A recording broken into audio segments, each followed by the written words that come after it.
Hello বন্ধুরা, আবার চলে আসলাম নেক্সট পার্ট নিয়ে। আপনাদেরকে এবারে দেখাবো ভিডিও অফিসে খাওয়া দাওয়ার রুম কোনটা। এখানে মিটিং হলে খাওয়া দাওয়ার ব্যবস্থা করা হয়। এই দেখুন সেই জায়গা। অলরেডি সবাইকার লাঞ্চ হয়ে গেছে, সেই কারণে জায়গাটা ফাঁকা। তো ভিডিও করার কারণে আমি আবার আসলাম জায়গাটাকে দেখাতে।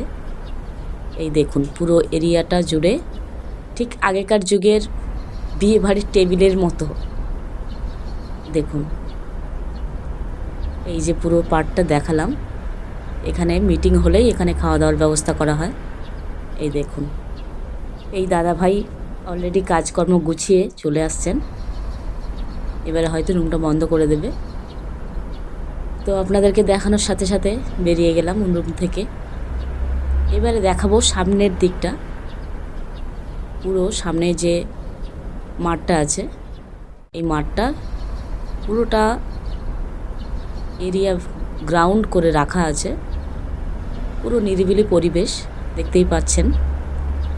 এইবার দেখাচ্ছি এই যে সামনে যে জায়গাটা দেখতে পাচ্ছেন, এই দূরে কিছুটা দূরে এই যে ব্যারিকেড করা আছে, এইখানটায় এই শীতের সিজনে অনেক গাছপালা লাগানো হয়।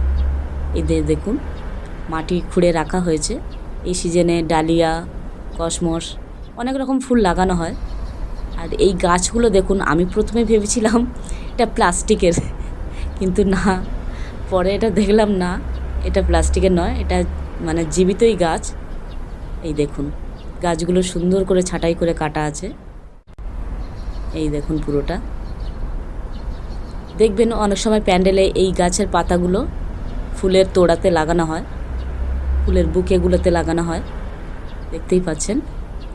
এবারে হয়তো কতগুলো ফুল গাছ লাগাবে এনারা। যদি কখনো সুযোগ হয় আপনাদেরকে ফুলের বাগানটা তখন দেখাতে পারবো, যদি আবার আসার সুযোগ হয়। এর মধ্যেই দেখতে পেলাম সেক্রেটারি সাহেবও বেরিয়ে আসছেন। উনি হয়তো ক্যান্টিনে গেছিলেন, ক্যান্টিন থেকে উনি হয়তো কোনো টিফিন করে ফিরে আসছেন। যেহেতু বেলা অনেকটা গড়িয়ে গেছে না, সেই কারণে উনি হয়তো টিফিন করতে গেছিলেন। আমরাও চাটা খেয়ে বেরিয়ে এসেছি। বেরিয়ে এসেই ভাবছিলাম খানিকটা ভিডিও করব, এরিয়াটা জুড়ে ভিডিও করব। উনিও আর বেশিক্ষণ ওয়েট করলেন না, আমরাও এবার রুমের ভেতরে ঢুকবো। হয়তো আমরা মিটিংটা যতক্ষণ না শুরু হচ্ছে ততক্ষণ আমরা বাইরে ছিলাম, এবারে হয়তো মিটিং শুরু হওয়ার পথে। তো এরপরে আমরা ঢুকবো অফিস রুমের মধ্যে। নেক্সট পার্ট দেখতে হলে নিশ্চয়ই আমার সাথে থাকুন। সবাইকে ধন্যবাদ জানিয়ে আজকের ভিডিওটা এখানেই শেষ করছি।